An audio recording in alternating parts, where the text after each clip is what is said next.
Claro que sí.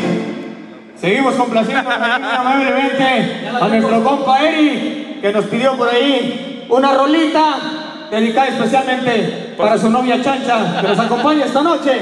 Que sigue chambeándole fuerte, primo. ¿Cómo dice?